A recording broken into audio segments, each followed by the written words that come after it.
Good boy, come on, walk on.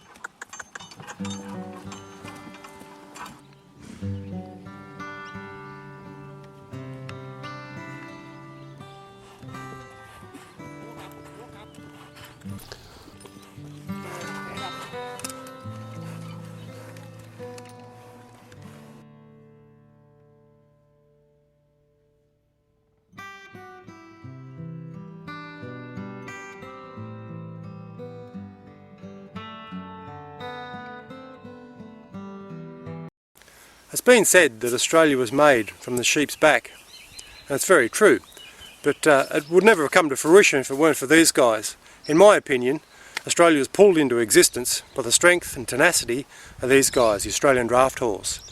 These are a pair of my two, Banjo and Bluey, but I'm here today to use them as models, or one of them at least, because unfortunately my old mate Banjo has got cancer behind his eye, and his days are numbered.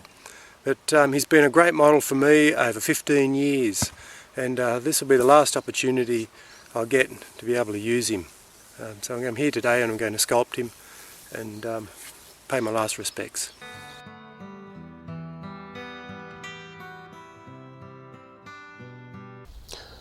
I first got Banjo as an 8-month-old foal, and he was a bit of a surefire pick. I went out to a breeder's place and there was a paddock full of draught horse foals. Drove into the middle of them, they all scattered, and Banjo came plodding out of the middle of them and put his head straight through my ute's window, said hello. I thought, well, you'll do me, mate. And it was the start of a great relationship, and from there he was a breeze to break in. He was one of those horses that almost broke himself in. And over the years he's been a great plough horse, cart horse, sulky horse. Kids have ridden him. He's just been a wonderful animal, pleasant-natured, not a drama. When you're sculpting a piece like this, it's not only important to know your anatomy from the outside, but you really need to know your anatomy from the inside out. Starting with an armature of steel and wire, that more or less represents the skeletal structure of the animal, and in this case the horse. So to have a fundamental understanding of the bone structure to start with is critical in forming the right shapes and posture that the sculpture is going to take. Then of course, once the bone structure is set, you really have to have an understanding of the muscle structure that lays over the top of the bone. The way muscles move, whether they're in flexion or whether they're relaxed, it plays an important role in getting the sculpture right.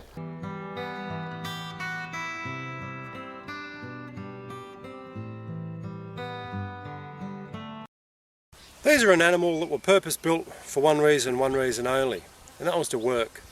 And these guys certainly know how to do that. The strength and power that comes out of one of these animals is absolutely astonishing. It's incredible.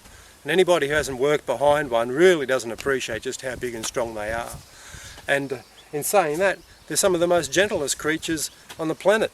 They've got lovely natures and just lovely animals to be around. They almost bring your own blood pressure down working with them. I'm sculpting this piece in a clay known as plasticine, and what plasticine is basically an oil-based clay, so it won't dry out. It gives me a lot of flexibility working outdoors like this. It's heat sensitive, so in a warmer weather it'll be quite soft, so working in the sun like this it becomes quite nice to use. But it won't dry out as normal clay will, so I can work over an armature without it drying and cracking and falling to pieces. So I can really take my time and know that it's going to be quite stable. One of the good things about plasticine is that I can come back to this sculpture now over the next few days, weeks, months, knowing that it will be as I left it because of the fact that it won't dry out.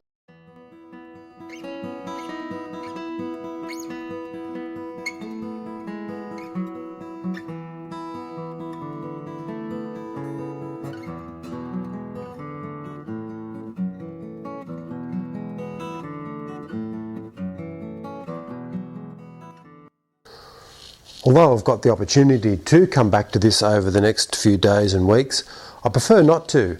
I really enjoy the spontaneity of working from life like this and capturing the essence of what I see and what I feel.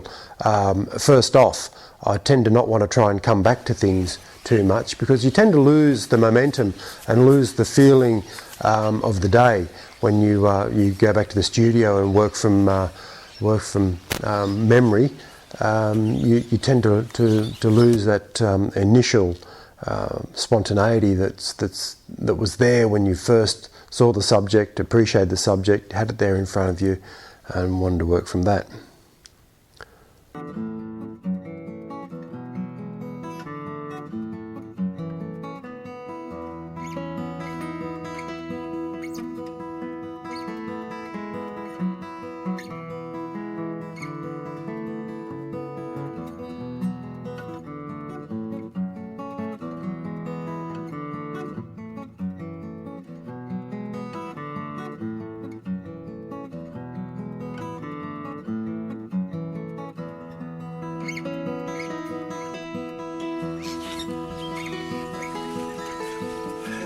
Just relax.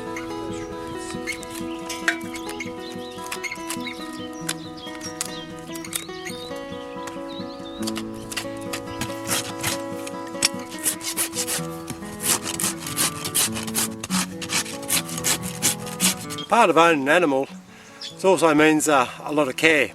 And although these guys are pretty hardy, they do need their feet done and drenching and that sort of thing done pretty regularly.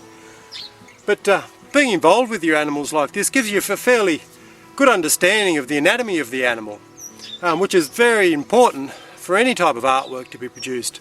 It's one thing to know your anatomy, but to be able to put it into practice, that's the key.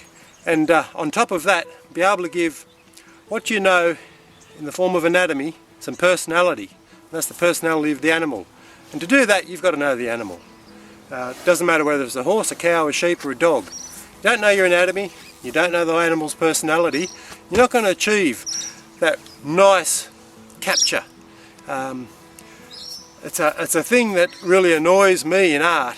People who take copious amounts of photographs, go back to a studio environment and replicate the photograph. They're not capturing an animal's personality or their understanding of anatomy. It's just complete repetition. It's soulless. These guys are anything but soulless.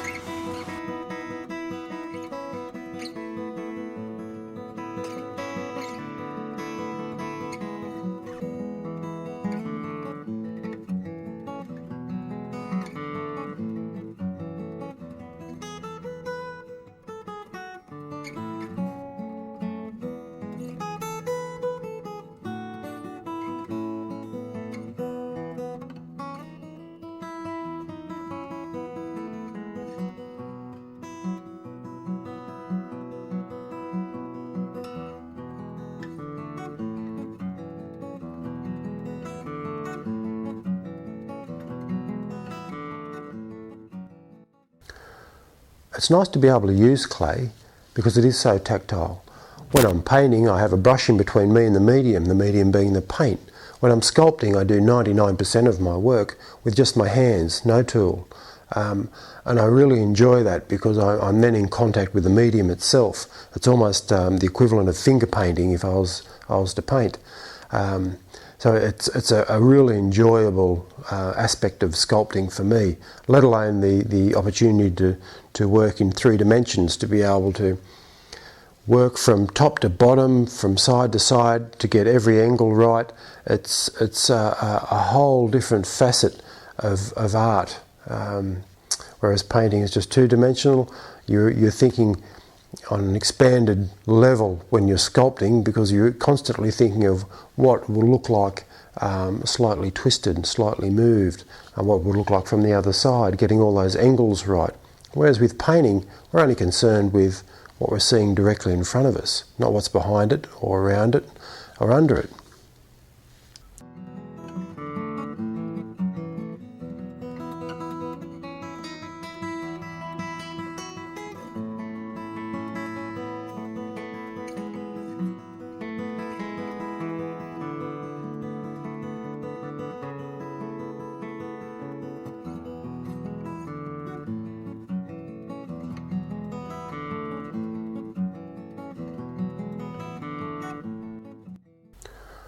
Horses have always fascinated me.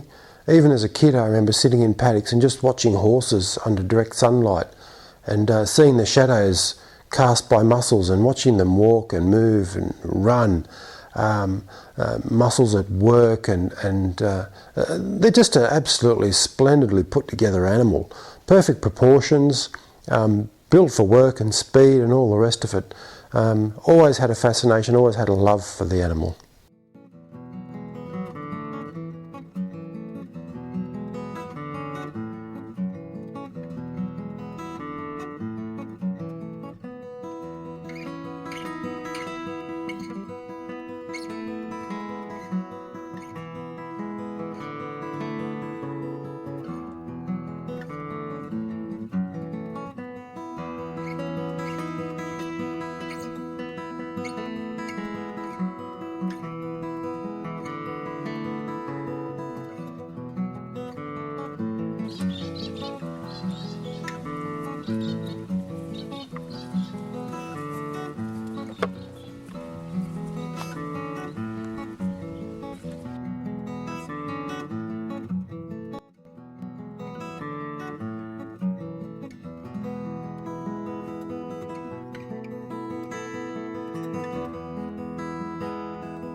Draught horses have been in the Garling family for a long, long time, going back to the 1800s, when the Garlings first took to the land here in Australia and had big draught horse teams, as all property owners did back then. They were the tractors and trucks of their heyday. I'm very lucky to have in my possession a collection of glass slides taken by an old forebearer of mine, A.E.H. Garling, and he was the first man in the district to have a camera, and he took copious amounts of photographs of early farm life, and much of which he captured the early horse teams on the properties, at work, in paddocks, foals, mares, prize stallions, all the rest of it. And these are a real prize for me. I look over those and it gives me a sense of nostalgia, but it also gives me a sense of history as far as the family and these horses. It's a love affair I can see that goes back a long time when I look at these pictures.